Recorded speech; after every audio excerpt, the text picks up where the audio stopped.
We all go to work thinking we're speaking the same language, but are we really? Turns out there's a kind of special dialect, one that separates just chatting from really communicating with credibility.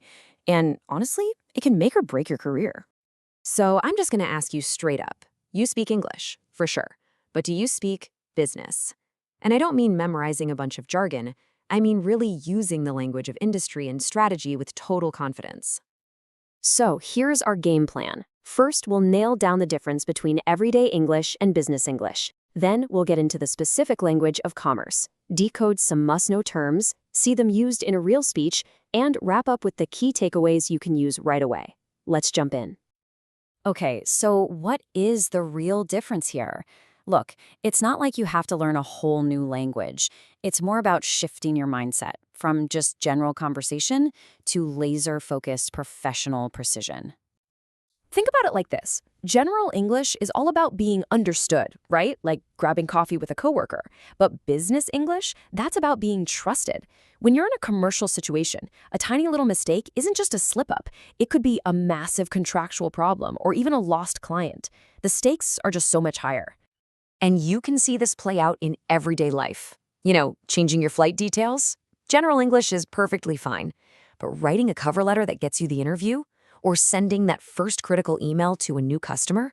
That's when you've got to switch gears into business English to show you're credible and to avoid any expensive mistakes. So you're probably wondering, where does all this precision even come from? Well, it's all rooted in what we call the language of commerce, a specific set of words that acts like a powerful shorthand for professionals. The best way to think about it is that words in business are like tools in a toolbox. You wouldn't use a hammer to drive a screw, would you? It's the same idea. Using the right word doesn't just make things clear, it makes you look competent. And using the wrong one, it doesn't just cause confusion, it can seriously damage your credibility.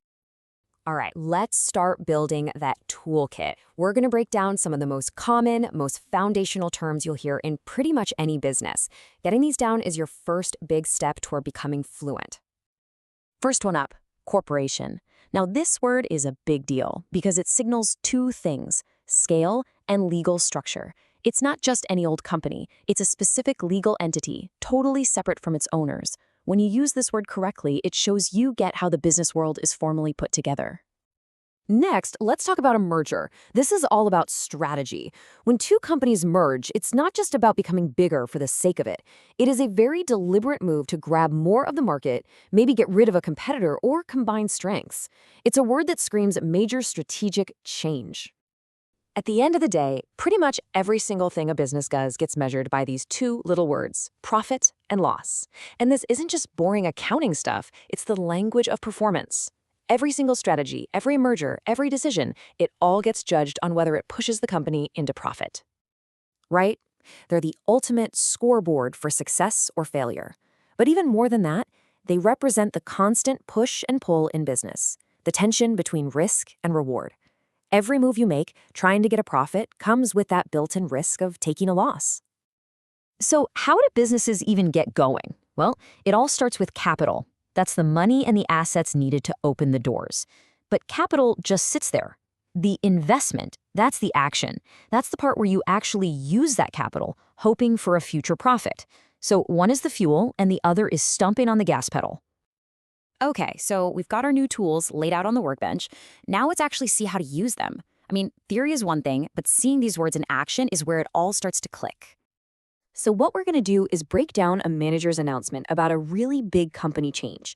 Look at it piece by piece and see exactly how these specific words are used to build a powerful strategic message.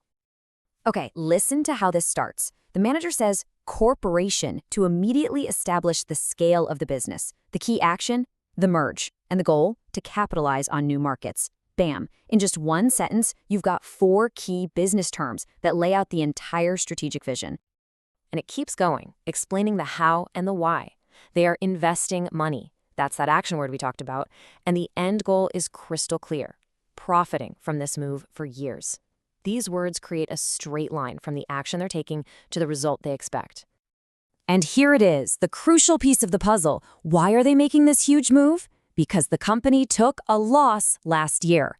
That one single word justifies the entire new strategy. It explains why they're doing the merger and the investment. You see, these words aren't just words, they tell the entire financial story.